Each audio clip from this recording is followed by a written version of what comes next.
Shohei Ohtani has proven to be the greatest player I've ever seen in my life. Certainly the greatest player I've come across since my career started in baseball in 1999. And it's not particularly close. And that's today. In terms of where he fits in history, he'll need to play more years, but today, right now, is the greatest I've ever seen. The Dodgers, when they got him away from the Anaheim Angels of Los Angeles, they were able to parlay him into the business juggernaut that he is. They have been able to, for all intents and purposes, control the Japanese market, monetize the Japanese market. They've been able to put together a team, obviously, with the highest payroll by far, ignoring the luxury tax because of the amount of money they make, and they have parlayed that into World Series rings. Again, different than other teams who spend a ton of money and can't get a playoff berth. The thing about Ohtani is that he continues to deliver in ways that continue to surprise me. Last night, he came out and pitched. He went 6 innings, 7 hits, 4 earned runs. And you'd say to yourself, that's a pedestrian line. That's not even a quality start under the old definition. If you read deeper into the game or watched any part of the game, you'd know that he was dealing with a bloody blister on his hand. When you have that situation, Josh Beckett is one of the most famous players we had who dealt with blisters his entire career, and how difficult it is. You cannot throw certain pitches with a blister, and when they become bloody, and if they open, like there's blood on the ball, it's just very unpleasant. Ohtani was able to pitch around that blister, but then he comes out of the game in which they did not have him hitting, and the next thing you know, he's pinch hitting. I don't think that I can explain to the casual fan the insanity of what I just said. He was the starting pitcher who went 6 innings, was taken out of the game, and then pinch hit. Okay, I think I don't need to say it again. I think you can hear it in my voice. That doesn't happen. The reason I bring it up and why I find it so important to mention is that what the Dodgers are forced to confront right now is dealing with the reality that Shohei Ohtani, no matter what, is going to lose the battle to Father Time. And the question is, will it be a cliff? Because when a player falls off a cliff, it's easy to manage that. When a player is walking down the side of a mountain step by step in a fully organized, in control manner, it is impossible to know when the player goes from we are good with this player doing everything to the point where now he's got to do fewer things. It makes it a harder decision to get right.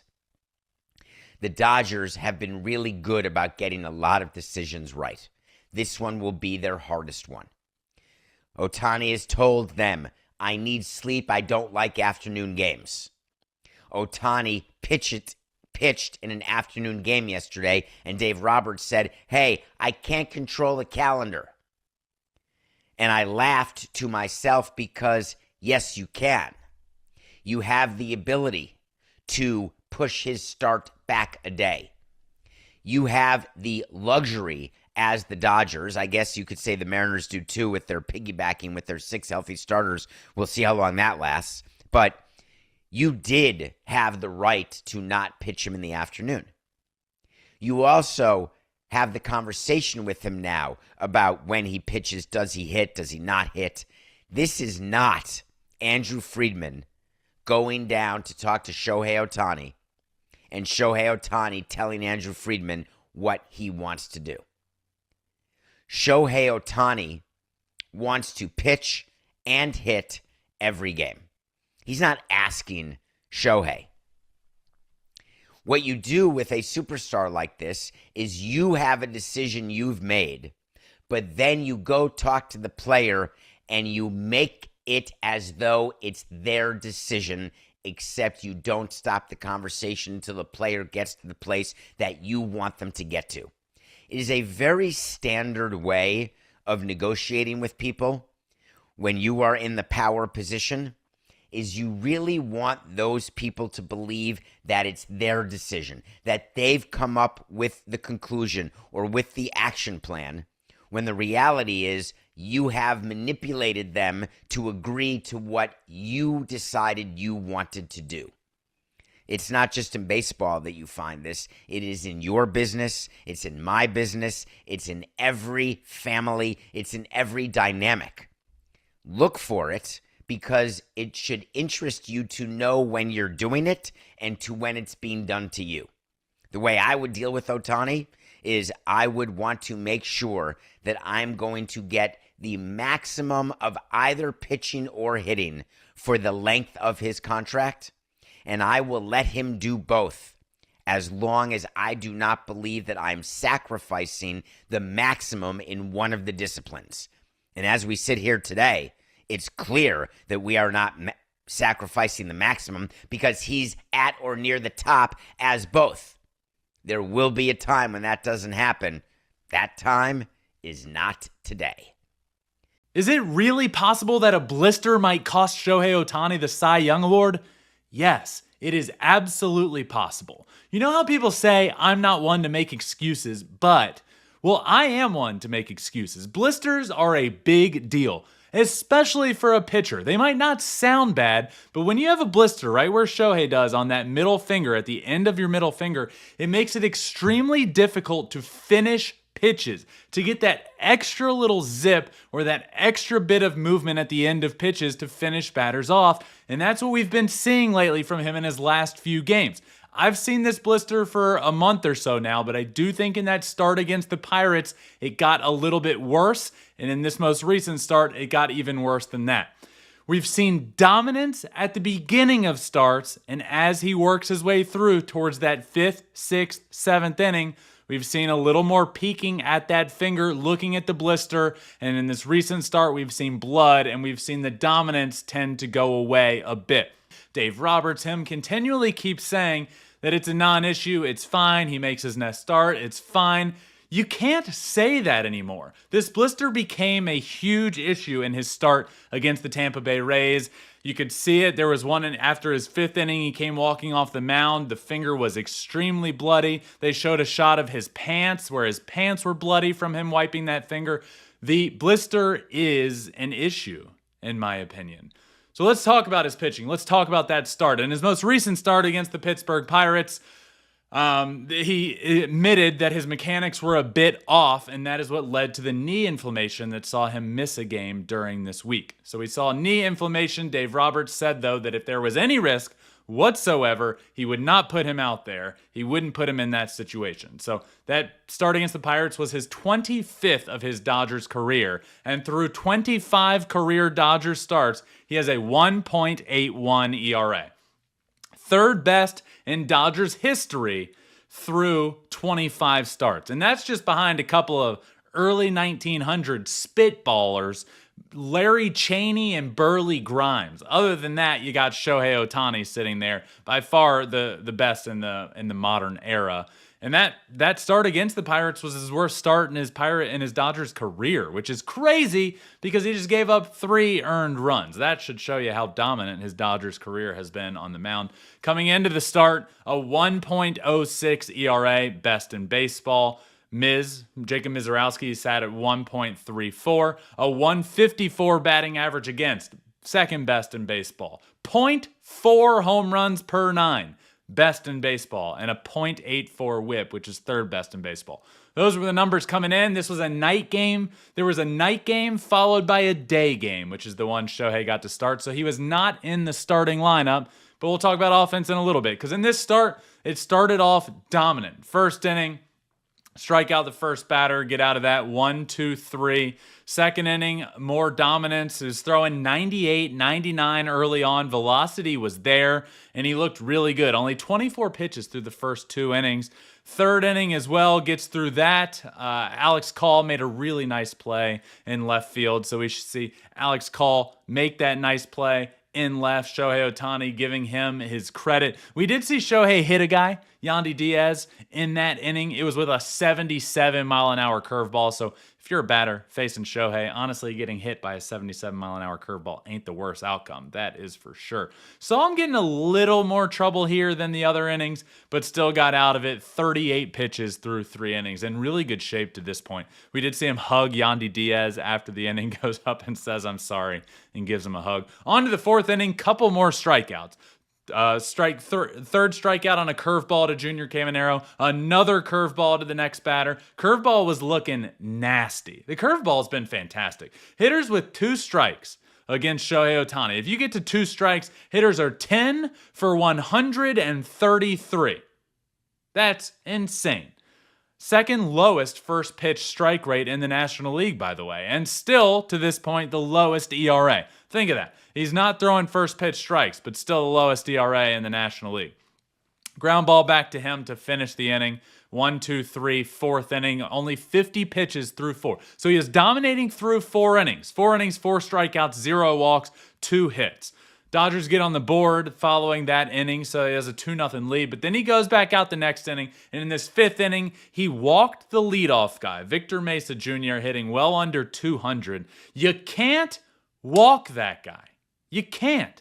Follows that up with a double off the wall, so then we're sitting 2nd and 3rd, nobody out, and we're in trouble. And Shohei typically gets out of trouble with runners in scoring position 4 for 44 at this point against him. That's insane. Leads the National League. We get a sac fly to right field. Both runners advance, so a run scores, runner on 3rd.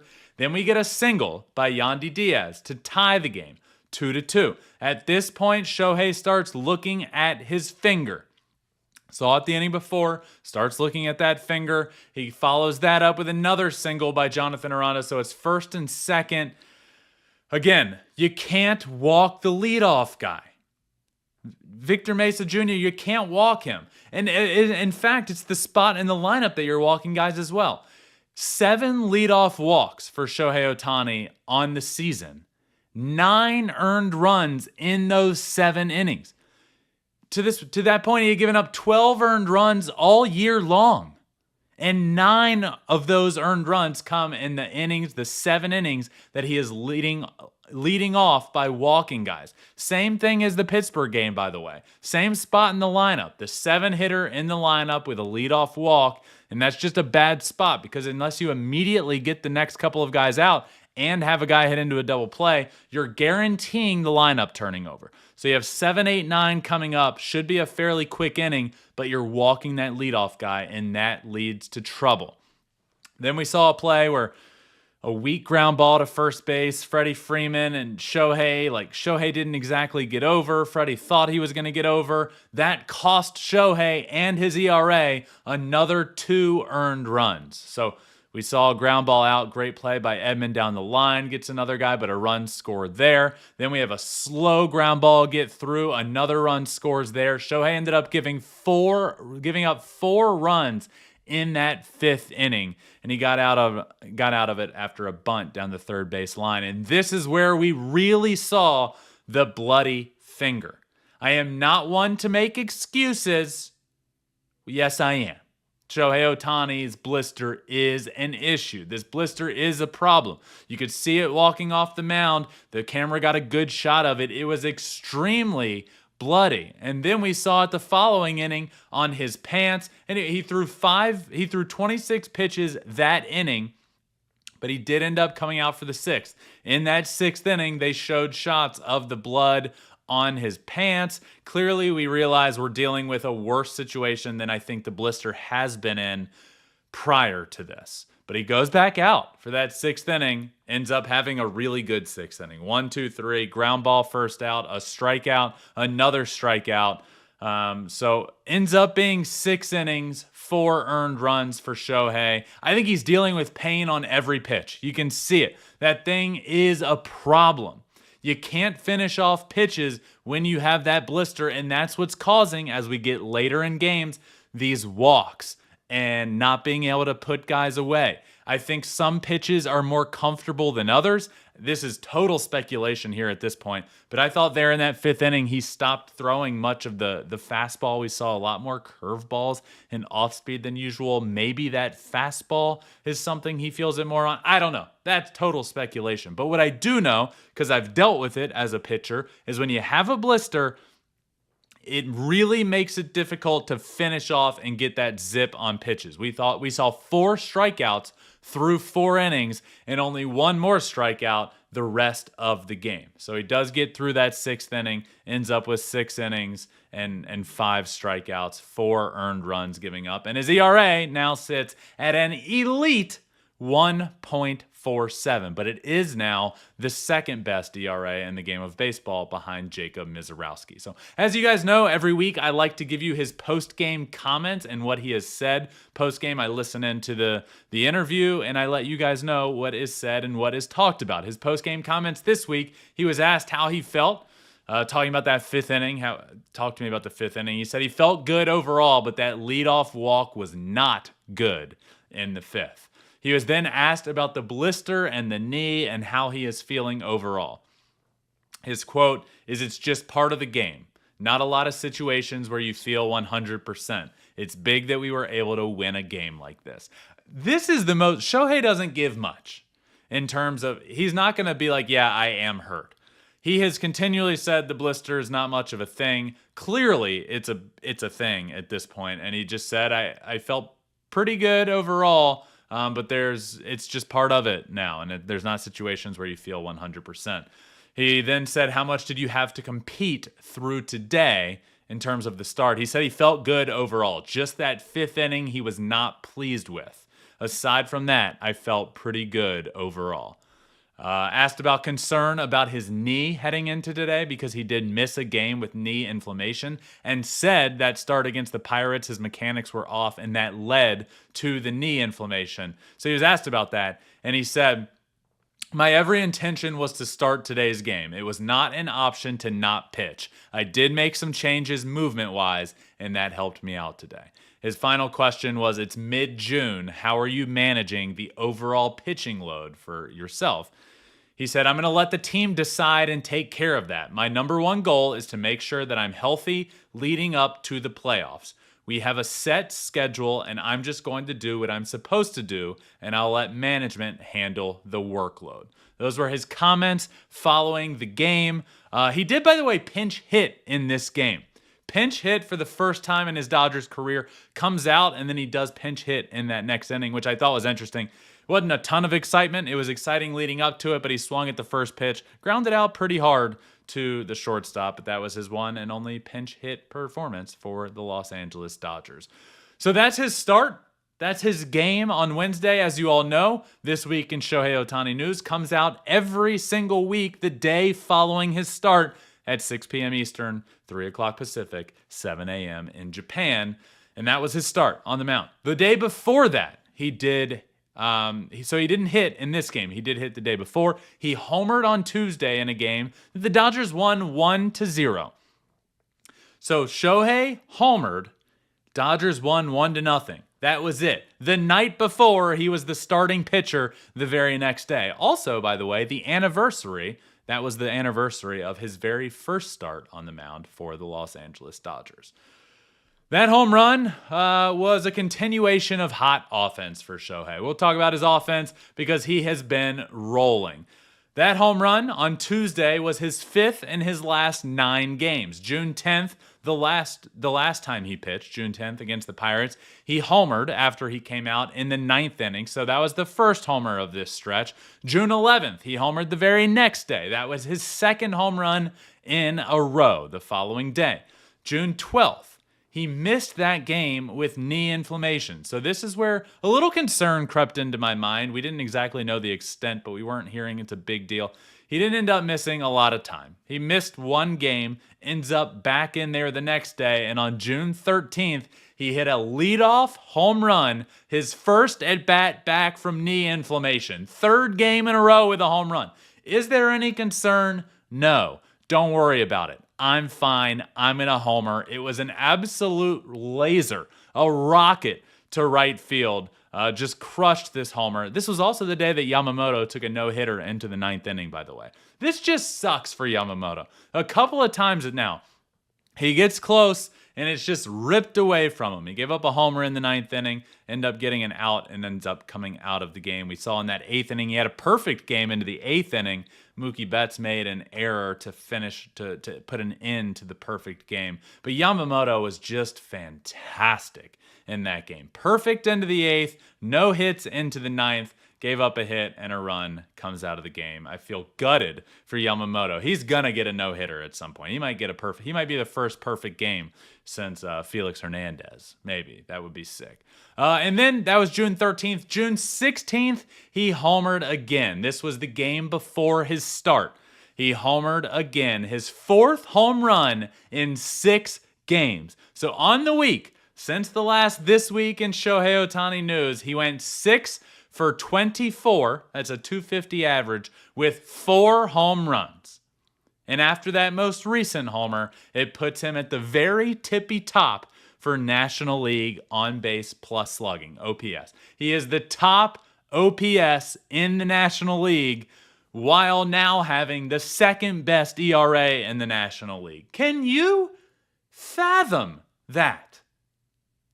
I can't. I struggle with that. I struggle to fathom that he is the top OPS and the second best ERA in the game of baseball. So I was just telling somebody this. I have been saying for 5 years, this is the best player in the game of baseball. I have moved on from that, and I've been saying this is the greatest baseball player of all time. I have moved on from that, and I have been saying this is the greatest athlete that we have ever seen. He is the GOAT of GOATs. And that is Shohei Ohtani. And this is everyone's favorite segment this week in Shohei Ohtani news. So he's got to keep that ERA minuscule to stay in that ERA fight, because the ERA needs to be minuscule to win the Cy Young Award, because he's not going to get those innings and he's not going to get those strikeouts that Mizorowski's going to get. So the ERA has to stay minuscule. It is still possible, but I think this blister is an issue, and I think it's been a bigger issue than he has been letting on. But hopefully this gets better and he continues his dominance on the mound, because a 1.47 ERA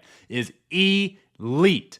And that was his start, and that was his week offensively. And this has been This Week in Shohei Ohtani news. That comes out every single week, the day after his start. Thank you all for watching and listening. Saturday with Smoltz will be, you guessed it, on Saturday. I appreciate you all for watching and listening. Until Saturday with Smoltz, please hit that subscribe button. Please comment. I promise I will comment back to you guys and continue this conversation. I love it, and I always do. Until Saturday, my friends, remember, find your bat and flip it. Peace.